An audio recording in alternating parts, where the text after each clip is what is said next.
मेरा नाम नमल है और मेरी उम्र 25 साल है।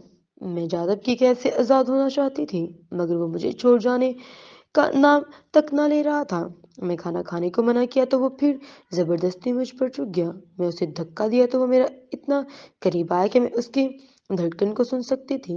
उसने मेरी गर्दन के तिल को देखा तो वो बदबख्त किस नंबर 3 नमल को बाहर भागता देखकर जाजो बिजली की तरह फुर्ती से उसकी तरफ लपका। इससे पहले कि वो चिल्लाती, वो उसे मुंह पर हाथ रख उसे घसीटता हुआ अंदर लाया। उसने खुद को छुड़ाने के लिए बहुत हाथ पांव मारे, लेकिन जाजब की पकड़ इतनी सख्त थी कि वो थक कर रोने लगी। जाजब ने उसका मुंह कपड़े से बांधा और हाथ बेड के साथ बांध कर बाहर आ गया। सलाम करके वो शाहजी के बगल गिर हुआ। वकास लाला के बंदों ने तुम पर हमला करने की कोशिश की थी। शाहजी की भारी आवाज कॉरिडोर में गूंजी। कोई नुकसान तो नहीं हुआ? खैर से है ना सब? जी शाहजी। लाला, ऐसे तो मैं खुद जाऊंगा। अब मिलने मुझे जरा तफसील से बताओ, हुआ क्या था? जाजब सिगरेट से गाता हुआ असद की तरफ देखकर बोला, गाड़ी खराब हो गई थी। बाबू की गिराज में खड़ करके होटल पर चाय पी रहे थे हम, जब उसके बंदों ने हमें धक्का। मैं समझ गया कि ये कुछ करेंगे जरूर। वो भी 3 बंदे थे और तीनों के पास असला था। शाहजी गुस्से से बोला, तुम्हारी गन्स कहाँ थी? हमारी गन्स गाड़ी में थी। मेरे पास एक थी गन, लेकिन गोलियां 2 थी। वो हमला जरूर करते या गन पॉइंट पर हमारा माल ले उठते, लेकिन हम जल्दी से वहां से निकले और गिरा से दूसरी गाड़ी लेकर आबादी की तरफ चले गए। छोड़ा क्यों? इन खबीसों का मुकाबला करती तुम्हें तो उन खिलौनों की भी जरूरत नहीं थी। शाहजी गन की तरफ इशारा करके बोले, मैं मुकाबला कर सकता था उनका, लेकिन इसलिए नहीं किया कि लोगों की भीड़ ज्यादा थी। उनकी जवाबी फायरिंग से किसी को भी नुकसान पहुंच सकता था, फिर पुलिस भी आ जाती। ऐसे में अपनी गाड़ी लेकर निकलना हमारे लिए मुमकिन नहीं था। फंस जाता हमारा माल, सारी मेहनत, सारा पैसा जाया हो जाता। शाहजी मुस्कुराए तो जाजा भी हंसकर बोला, शाहजी, कुछ जगहों पर जोश से नहीं होश से काम लिया जाता है। फिर गाड़ी कैसे लाई अपनी वापिस? वहीं किसी के घर में कूद पड़े हम। कुछ देर में आमिर गाड़ी ले आया। उनको शक भी नहीं हुआ कि हमने थे।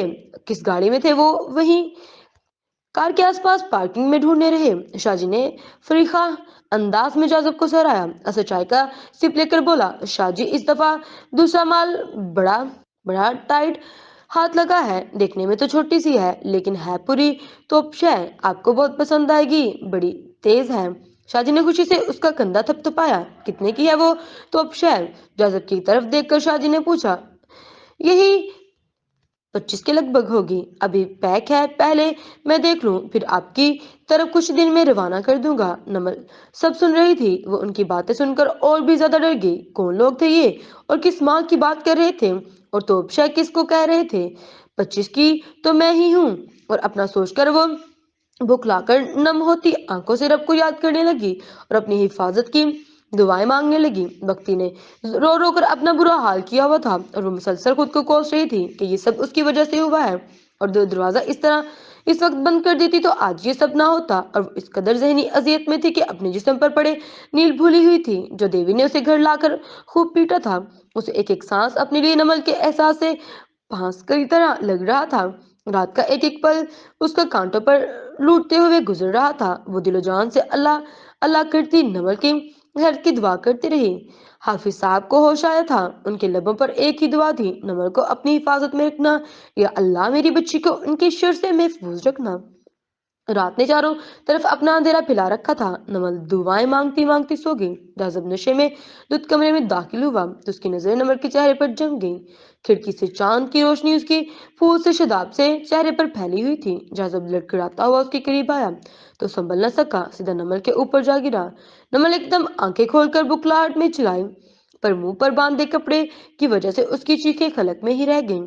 जाजम ने उसकी आंखों से झांका, जहां बहते आंसू में रहम की भीख थी। जाजम ने नमल के मुंह से कपड़ा खोला तो खौफ से उसकी आवाज खलक से निकल ही नहीं रही थी। वह मुश्किल आंसू से रोते हुए लहजे में बोली, खुदा का वास्ता है, कुछ मत करना मेरे साथ।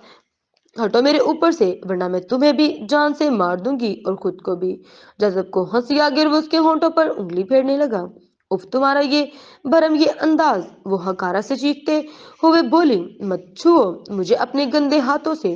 जजब ہوش میں کہاں تھا، وہ نہ ہوش میں آنا چاہتا تھا۔ اس کے لبوں پر اپنے لب رکھنے کے لیے قریب ہوا تو وہ پھر چلائی، تم ہوش میں نہیں ہو، نشے کی حالت میں ہو، میری عزت کو پامال کرو، تم تھوک لو مجھ پر، 1000 بار میرے ٹکڑے ٹکڑے کر دو، میں اف تک نہیں کروں گی، لیکن خدارا میری عزت سے مت کھیلو۔ جذب کو اس کی التجا، اس کا سسکنا سنائی ہی نہیں دیا، وہ اس کے اتنا قریب تھا کہ دونوں کی سانسیں ٹکرا رہی تھی آپس میں۔ جذب کی نظر اس کے ہونٹوں سے ہوتی ہوئی اس کی گوری گردن کے کالے سیاہ تل پر اٹکی۔ جیسے ہی جذب کے ہونٹوں نے اس کی گردن کو چھوا، نمل نے روتے ہوئے قرآن کی آیات پڑھنا شروع کر دی۔ جذب کو ایک پل سر اٹھا کر اس کی آیت الکرسی پڑھتے ہوئے دیکھا، پھر وہ وہیں اس کا سر اس کے کندھے پر جھول گیا اور وہ ہوش سے بیگانہ ہو گیا۔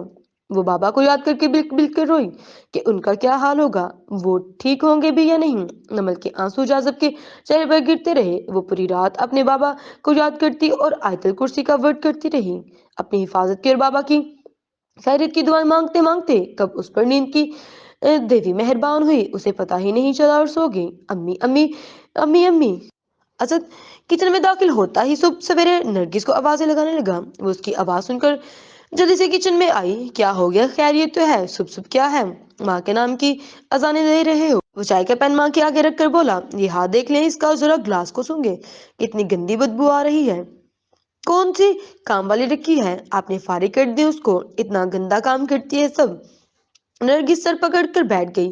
لوگ ہفتے میں اتنے کپڑے نہیں بدلتے جتنی مجھے تمہاری وجہ سے ماسیاں بدلنی پڑتی ہیں۔ وہ اپنے مخصوص نخریلے انداز میں بولا، پیسے لیتی ہیں وہ امی، مفت کا کام نہیں کرتی کہ ان سے یہ بھی نہ کہا جائے کہ کام صفائی سے کرو۔ بیٹا جتنے تمہارے نخرے ہیں نا، خود کر لیا کرو، آ کرو پھر سے جھاڑو برتن۔ وہ گلاس دھوتے ہوئے بولا، واہ ماں، اماں واہ، اب یہی کام رہ گیا تھا میرے کرنے کو۔ وہ بیزاری سے بولی، کام والی تو تجھے ماں جیسی ملنی نہیں، گھر والی ڈھونڈ لے کوئی۔ امی اگر وہ بھی میری طرح صفائی پسند نہ ہوئی تو؟ نرگس اس کے لیے چائے بناتے ہوئے بولی، تو وہ کوئی بات نہیں، وہ بھی بدل لیں گے۔ حسن ہنس پڑا، اب ایسا تو نہ کہیں نا۔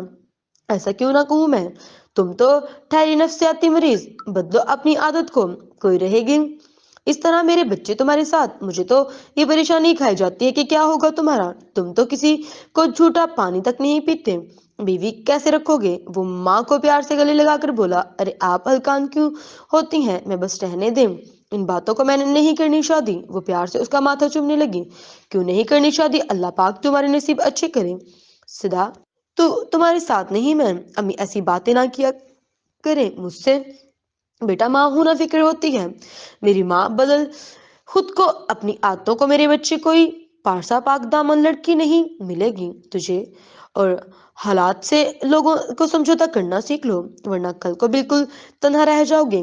کھڑکی سے چڑھتے سورج کی روشنی سیدھا نمل کے چہرے پر پڑی تو اس کی آنکھیں کھلی، جاذب رات کی طرح ہی اس کے کندھے پر سر رکھ کے سویا ہوا تھا، بھوک اور پیاس کی شدت سے وہ نڈال ہو رہی تھی، اوپر سے رات سے بندے ہاتھوں سے وہ اکڑ کر رہ گئی، اوپر سے جاذب کا بوجھ، درد کی شدت سے اس کے آنسو نکل کر جاذب کے چہرے پر گرے تو وہ اپنی آنکھیں مسلتا خود کو آدھا نمل کے اوپر گرا دیکھ کر سیدھا ہوا، مجھے کھول دو پلیز، مجھ سے اب درد برداشت نہیں ہو رہا۔ جاذب نے جلدی سے اس کے ہاتھ کھولے جو ہلکے سے نیلے ہو رہے تھے، وہ اس کو ہاتھ دبانے لگا تو نمل پیچھے کھینچ لیے، ہاتھ نہیں گلا دبا دو، اس اذیت اور ذلت سے چھٹکارا تو ملے گا مجھے، اور تمہارے بدلے کی آگ بھی ٹھنڈی ہو جائے گی۔ وہ اس کی نڈال ہوتی حالت دیکھ کر کھڑا ہوا، اگر چھٹکارا ہی کرنا ہوتا تو تم سے، یا بدلے کی خواہش ہوتی تو تمہیں یہاں اپنے ساتھ نہ لاتا، وہیں تمہارے گھر میں تمہارا کام تمام کرتا۔ جب تم نے مجھ پر تھوکا تھا، وہ بوجھل آنکھوں سے بولی، کیا چاہتے ہو؟ جاذب خاموشی سے اسے دیکھنے لگا اور چپ چاپ کمرے سے باہر چلا گیا۔ کچھ دیر بعد اسد اس کے کمرے میں ناشتہ لے کر داخل ہوا، نہیں کھانا مجھے، لے جاؤ یہاں سے، اگر نہیں کھاؤ گی تو مر جاؤ گی۔ وہ گھٹنا پر سر رکھ کر بولی، یہی چاہتی ہوں میں۔ اسد نے جاذب کو آواز لگائی تو وہ تولی سے منہ رگڑتا اندر آیا، خود ہی نپٹ لو اس سے، اب تو ہی اٹھا کر لایا ہے نا، اب تو میڈم کے نخرے بھی اٹھا۔ تولیے کی کرسی پر پھینک کر وہ اس کے سامنے بیٹھا، کیوں نہیں کھا رہی تم؟ تمہاری حرام کی کمائی کا زہر بھی نہ کھاؤں میں، یہ پھر روٹی ہے؟ اچھا، جاذب کو غصہ آ گیا، تو کیا اب میں جا کر تمہارے لیے محنت مزدوری کرتی کھانا لاؤں؟ وہ منہ پھیر کر خاموش رہی، دیکھو کھا لو، کھانا تھوڑی جان آئے گی اس نازک سے وجود میں، ورنہ یہاں سے بھاگو گی کیسے؟ جاذب کی بات سن کر وہ ناک پھیلا کر بولی، بے فکر رہو، تمہاری جان لیے بنا نہیں بھاگوں گی یہاں سے۔ जब जोर से उससे हंसा, मेरी जान लेने के लिए भी तो जान में जान होनी चाहिए ना, खा लो। और वो उसकी तरफ डिश बढ़ाने लगा तो नमल अपनी जगह से खड़ी हुई और डिश उठाकर फर्श पर दे मारी। नहीं खाना मुझे कुछ भी। नमल की इस हरकत पर जाजब का पारा अच्छा खासा हाई हुआ। वो उसका मुंह पकड़ के बोला, समझती क्या हो तुम खुद को? वो खुद को चुराने लगी। शराफत से पेश आ रहा हूं तो सर मत चढ़ मेरे। शराफत और तुम दूसरों की इज्जत पर हाथ डालने वाले शरीफ नहीं बेगैरत होते हैं तुम्हारी तरह। बात थी या दिमाग का? जाजब ने थप्पड़ मारा उसे और वो सीधा बेड पर जा गिरी। जाजब के थप्पड़ से उसकी नाक से खून बहने लगा और वो गुस्से से लड़खड़ा बिल्ली की तरह जाजब पर लपकी। उसके नाखून से जाजब का मुंह छिल गया। जाजब ने दोनों हाथ उसकी पीठ पर ले जाकर उसे काबू किया। वो गुस्से से रोते हुए बुलंद आवाज में चिल्लाई, तुम्हारी हिम्मत कैसे हुई मुझ पर हाथ उठाने की? वो भी उसकी टून में दांत पीस कर बोला, बल्कि उसे ऐसी हिम्मत हुई जिसे तुमने की थी। वो फिर चिल्लाई। जाजब को शोर शराबा चीखना बिल्कुल पसंद नहीं था। वो बुलंद आवाज में बोला, चिल्लाओ मत। नमल से भी बहुत ज्यादा ऊंची आवाज में बोली, चिल्लाऊंगी मैं इससे भी ज्यादा चिल्लाऊंगी तो मेरे जिस्म को काबू कर सकते हो, मेरी जुबान को नहीं। वो रो रो कर चीखने लगी। जाजब का दिमाग घूम गया। उसकी चीखों से वो खामोश भी नहीं हो रही थी। जब को गुस्से से कुछ समझ ना आया तो उसने चिल्लाती हुई नमल को होंठों को चूम लिए। ये सब इतना अचानक हुआ कि ना जाजिब को समझ आई ना उसे। पल भर दोनों एक दूसरे को हैरानी से घूरते रहे। नमल बिल्कुल सुन्न हो गई थी। जाजिब ने हैरत से मुंह खोले अपने सीने से लपटी नमल को खुद से अलग किया। वो रेत की तरह उसके हाथों से फिसल कर फर्श पर बैठ गई। जाजिब को गुस्से से कमरे से निकलते देखकर उसने रोका, ये तेरे होंठ पर खून और ये मुंह पर नाखून के निशान। जाजिम ने अपने होंठों पर लगा नमल का खून साफ किया और चुपचाप वहीं से चला गया। एक घंटे बाद वो खाना लेकर नमल के सर पर खड़ा था। खाओ ये खाना, वरना मुझे जबरदस्ती अपने हाथों से खिलाना पड़ेगा। नमल, खाना मुझे। जाजिम ने फिर जबरदस्ती की और अपने हाथों से उसे खाना खिलाया था। कुछ नवाले उसने मुंह से गिराए और कुछ गलत से उतारे, क्योंकि जाजिब की जबरदस्ती के आगे उसकी सेहत बेकार थी। दोपहर का खाना अब खुद खा लेना। जरा सी भी चूं चाक की तुमने या ज्यादा हाथ पैर मारे तो याद रखना, जहां होंठ छूकर तुम्हारा मुंह बंद किया सकता हूँ वहां सर से पांव तक। जाजिम ने उसके चेहरे के बदलते तासुरात देखकर जुमला अधूरा छोड़ दिया। फिर वो उसके बेहद करीब होकर बोला, आगे तुम खुद समझदार हो। कहना चाह रहा हूं मैं, और मुझसे किसी रायत की उम्मीद मत रखना, क्योंकि जो मैंने करना हो ना वो कर गुजरता हूँ बिना किसी डर और खौफ के। भक्ति सेन में बैठी देवी की सर पर तेल लगा रही थी जब दरवाजों पर बेल बजी तो देवी के कहने पर उसने दरवाजा खोला। दरवाजा बजाने वाले की भांचे खुल गई। भक्ति को देखकर, मैं सदके मैं कुर्बान, हमारी किस्मत का दरवाजा कब खोलोगी? इन खूबसूरत हाथों से उसने जैसे ही भक्ति की तरफ देखा, हाथ बढ़ाए वो फौरन पीछे हटी। आंटी जी, बाबू भाई आए हैं। उसने मुंह से भाई का लफ्ज सुनकर बाबू का मुंह ऐसा बना जैसे उसे ने किसी नीम का शरबत पिला दिया हो। देवी जल्द से उसकी बुलाएं लेती हुई आगे बढ़ी, मेरी दीवानी का चांद, मेरा पुत्र आया, आजा बेटा आजा। आदेवी से प्यार से अंदर लाई और विद्या को आवाज लगाई, विद्या, अरे बंदिया, अरे बंदिया, देख तो कौन आया है। बंदिया अपने लंबे से बाल लपेटती हुई आई तो बाबू को देखकर खिलकर उठी। बाबू देवी का दूसरे परे का भांजा था, जो अच्छे खासे खाते पीते घराने से था और बचपन से बंदिया का महबूब भी था।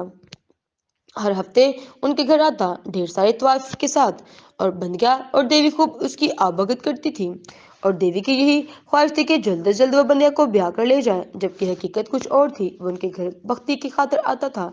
उसकी हमेशा यही कोशिश होती थी कि भक्ति इससे बात करे। वो मौका पाते ही इससे ही जरूर बोलता, देख भक्ति, एक बार मेरी बात मान ले, भाग जा यहाँ से मेरे साथ। मैं तुझे इस नर्क में से नहीं देख सकता। इस वक्त भी वो इन माँ बेटियों से नजरें बचाए भक्ति के पास पहुंचा और उसके निहायत करीब होकर बोला, भक्ति। वो बुरी तरह से डरकर पीछे हटी। अरे मेरी जान, डरती क्यों है? अपने आशिक से वो उसके गाल पर छूकर बोला। इसी वक्त विद्या किचन में दाखिल हुई। दोनों को इतना करीब देखकर वो बमुश्किल मुस्कुराकर बाबू से बोली, यहाँ क्या कर रहे हो तुम? बाबू ने उसे दो कदम पीछे हटकर, कुछ नहीं, पानी पीने आया था। मुझे आवाज दे देते तुम ने जहमत क्यों की किचन तक आने की? बाबू चाहती हुई नजरों से भक्ति की तरफ देखकर बोला, कभी कभी जहमत करना अच्छा लगता है।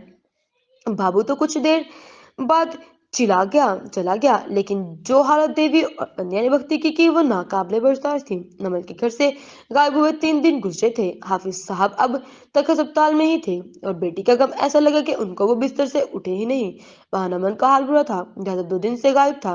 اور وہ اسد اور عامر کی منت سمجھ کر کے بھی تھک چکی تھی کہ کسی طرح وہ اگر اسے اپنی کیسے رہا نہیں کرتے تو کم سے کم صرف اس کے والد کی خیر خبر لینے دیں کہ وہ کس حال میں ہے۔ یہاں بختی کی حالت بھی خراب تھی، اسے ایک بھی غم ستائے جا رہا تھا۔ یہ سب اس کی وجہ سے ہوا۔